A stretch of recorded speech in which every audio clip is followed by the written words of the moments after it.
Hi hello. నాకు చాలామంది వైఎస్ఆర్సీపీ కార్యకర్తలు ఫోన్ చేసి అప్పుడప్పుడు వాట్సాప్లో మెసేజ్లు పెట్టి, నువ్వెందుకు రమేష్ గారు ఊరికే జగన్ గారిని పొగుడుతా ఉన్నావు ఒకే విధంగా, ఇప్పుడు మీలాంటి వాళ్ళు పొగడబట్టే జగన్ గారు ఓడిపోయారు, మీరు అప్పుడప్పుడు వాళ్ళు చేసిన తప్పులు కూడా చెప్పండి అని అంటున్నారు. ఎప్పుడైనా ఒకటి గుర్తుపెట్టుకోండి, మంచిని మందిలో చెప్పాలి, చెడుని చెవులో చెప్పాలని ఒక సామెత ఉంది. ఇప్పుడు జగన్ గారు ఏమైనా మంచి చేశారనుకోండి, ఆ మంచిని ఇప్పుడు ఇట్లాంటి యూట్యూబ్ పబ్లిక్లో చెబుతాం, మంచికి మాత్రమే చెప్తాం పబ్లిక్లో. ఒకవేళ వాళ్ళు 1-2 పొరపాట్లు చేస్తే చెవులో చెప్పాలని ఒక సామెత ఉంది, పబ్లిక్లో చెప్పకూడదు. ఓకే, అలాగే ఇంక వేరే ఆప్షన్ లేనప్పుడు అవి కూడా 1-2 వీడియోలు పెట్టాను నేను అప్పటికి, వైసీపీ ఎందుకు ఓడిపోయింది అనేది. ఓకే, అలాగే మనం ఒక వ్యక్తిని పొగడ్తల్ని మందిలో చేయాలి. వ్యక్తిని పొగడాలి అనుకోండి అంటే 10 మందిలో పొగడాలి. విమర్శించాలి అంటే అది మనం రహస్యంగా వ్యూహాలు చెప్పాలి. సలహాలు ఇవ్వాలంటే సీక్రెట్గా ఇవ్వాలి, సింపుల్గా. అంతేగాని మనం పబ్లిక్లో మనం నెగిటివ్గా మాట్లాడితే మరి డిసప్పాయింట్ అయిపోతారు కదా. అందుకని పొగడ్తలు మాత్రమే చేస్తాం. ఒక పార్టీలో ఉన్నప్పుడు ఆ పార్టీకి సంబంధించిన పొగడ్తలు మాత్రమే చేస్తాము. తప్పులు ఒప్పులు అనేవి వాళ్ళకి రహస్యంగా కలిసిన వాళ్ళు కలుస్తారు. రోజు వాళ్ళు ఎమ్మెల్యేలు కలుస్తున్నారు, ఎంపీలు కలుస్తున్నారు అంటే మాజీ ఎమ్మెల్యేలు, మాజీ ఎంపీలు, మాజీ మినిస్టర్లు, కార్యకర్తలు, నియోజకవర్గ ఇన్ఛార్జీలు, డిస్ట్రిక్ట్ ఇన్ఛార్జీలు వాళ్ళు రోజు కలుస్తున్నారు కదా జగన్ గారిని. వాళ్ళు ఎలా చెప్తారులేండి ఆయన చేసిన పొరపాట్లు ఏమైనా ఉంటాయి. ఓకే, మనం ఇక్కడ పబ్లిక్కి చెప్పడం మంచిది కాదు కదా. అదే okay. Coming to other point, Pawan Kalyan గారు జీపీఎస్ గ్యారంటీడ్ పెన్షన్ స్కీమ్ మీద, అంటే ఆ టాపిక్ ఎందుకు వచ్చిందంటే ఈరోజు మార్నింగ్ జీపీఎస్ మీద ఒక గజెట్ రిలీజ్ అయింది. ప్రభుత్వ ఉద్యోగులకి జీపీఎస్ గ్యారంటీడ్ పెన్షన్ స్కీమ్ అనే దాని మీద 2023లో వైఎస్ఆర్సీపీ ప్రభుత్వం ఒక చట్టం చేసింది. సిపిఎస్కు బదులు జీపీఎస్ని ఫామ్ చేసి చట్టం చేసింది. ఆ చట్టం చేసినప్పుడు కొన్ని కామెంట్స్ వచ్చాయి, దాని మీద కొన్ని కామెంట్స్ వచ్చాయి. దాంట్లో పవన్ కళ్యాణ్ గారు ఏమన్నారు ఒకసారి వినండి. జగన్ బాబుకి ఏంటంటే సిపిఎస్ రద్దు అలా ఇచ్చేసాడు. ఏ మూలకెళ్ళినా సరే అన్న ఇక్కడ బ్రిడ్జ్ చేస్తానంటే వేసేస్తానన్నా, మీకు గిట్టుబాటు ధర సెరికల్చర్ రైతులకి మీకు 30 రూపాయలు కాదు 50 రూపాయలు, 50 రూపాయలు కాదు 100 రూపాయలు. నోటికి ఏదొస్తే అడ్డు ఆపు లేకుండా మాట ఇచ్చేసేసాడు పెద్ద మనిషి. ఏదైనా అడిగితే మాకు ఎందుకు రావట్లేదంటే బెదిరింపులు, తిట్లు, శాపనార్థం. సిపిఎస్ అనేది ప్రతి ఉద్యోగి ఆలోచించాలి. ఇప్పుడున్న ఉద్యోగులతో పాటు పెన్షన్స్ కూడా రావాల్సింది 13 లక్షల ఉద్యోగాలు, 13 లక్షల ఉద్యోగులు. వీళ్ళలో రిటైర్మెంట్కి వచ్చి 13 లక్షల ఉద్యోగుల సమూహం. వీళ్ళు రిటైర్ అయిపోయే వాళ్ళకి మనం సిపిఎస్ మేము అమలు చేస్తామని చెప్పిన వ్యక్తి. నేను ఈరోజు ఒకటే మాట చెప్పాను, నేను ఎక్కువ మాట్లాడను. మేము గనక ప్రభుత్వంలో కనుక రాగలిగితే ప్రతి రైతుకి, ప్రతి ఉద్యోగికి సిపిఎస్ని ఎలా రద్దు చేయాలని చెప్పి పెద్దలందరితో కూర్చొని సంప్రదింపులు జరిపి వీళ్ళలాగైతే నేను మోసం చెయ్యం. మేము అధికారంలోకి వస్తే సిపిఎస్ని ఎలా రద్దు చేయాలో ప్రభుత్వ పెద్దలతో కూర్చొని మాట్లాడుతాము, వీళ్ళలాగా మేము మోసం చెయ్యము. మీకు సిపిఎస్ తెచ్చే వరకు మేము పోరాటం చేస్తాం. ఎందుకంటే ఇది ఒక్క సిపిఎస్ వచ్చేంత వరకు పోరాటం చేస్తారట. రాష్ట్రం సమస్య కాదు అని నేను తెలుసుకునే మాట్లాడుతున్నా. కానీ నేను ఒక ప్రభుత్వ ఉద్యోగి కొడుకుని, నేను అన్నం తింది ఆంధ్రప్రదేశ్ ప్రభుత్వం ప్రజలందరూ ఇస్తే మా నాన్న జీతం మీద మేము చదువుకున్నాం, పెరిగాం.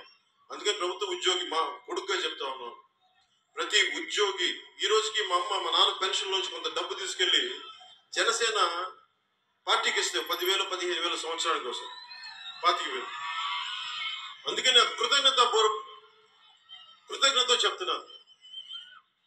పదవి విరమణ చేసిన రైతులకి సిపిఎస్ రద్దు చేయడానికి నా వంతు కృషి నేను సంపూర్ణంగా చేస్తాను. మీ కన్నీరు తుడవాలని నాకు ఆకాంక్ష, నేను ఆ దిశగా అడుగులేస్తాను.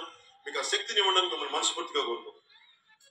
అదే సిపిఎస్ మీద జీపీఎస్ అంటే సిపిఎస్ ప్లస్లో జీపీఎస్ వచ్చిందిలేండి. దీని మీద పవన్ కళ్యాణ్ గారు ఇచ్చినటువంటి ప్రసంగం అది.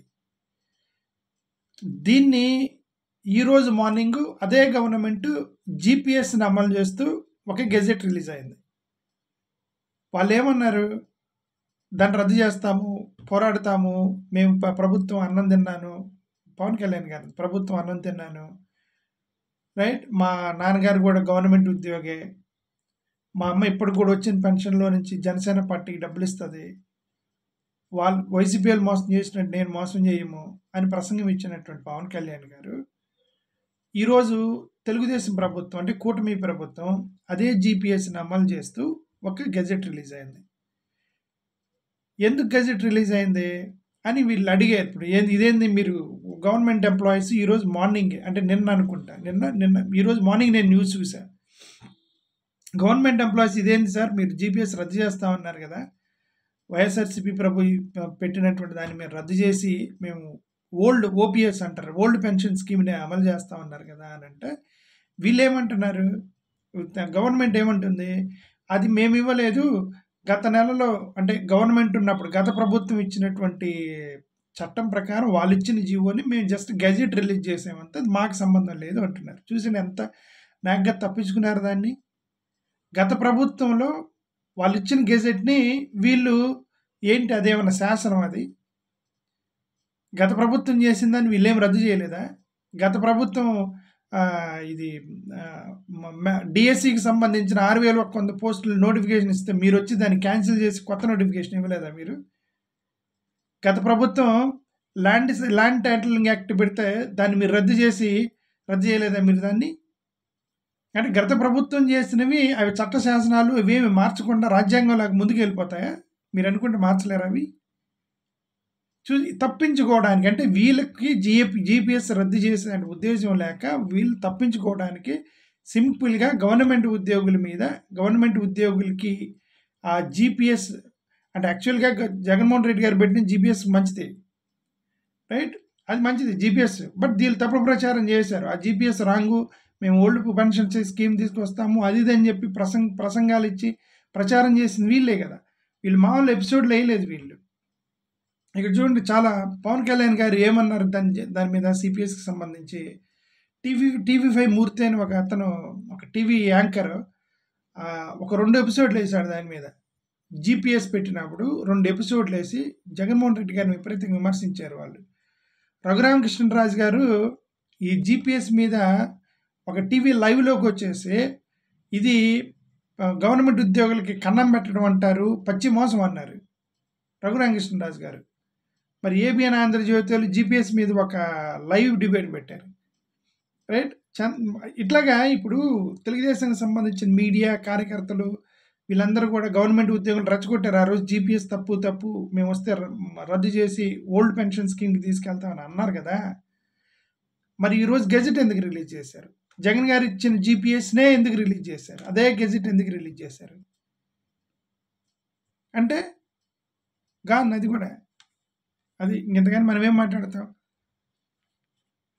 అది అంటే ఇప్పుడు వీళ్ళు చేతే చేశారు, కానీ నేను ఎందుకు అబ్జెక్షన్ పెడుతున్నానంటే గత ప్రభుత్వం ఇచ్చింది మాకు సంబంధం లేదని తప్పించుకోవడానికి ట్రై చేస్తున్నారే, అది తప్పు ఉంటున్నా. గత ప్రభుత్వం ఇచ్చిన ల్యాండ్ టైటిలింగ్ యాక్ట్ లేపలేదా మీరు? గత ప్రభుత్వం ఇచ్చిన డిఎస్సి నోటిఫికేషన్ రద్దు చేయలేదా? ఊరికే తప్పించుకోవడానికి. Thank you.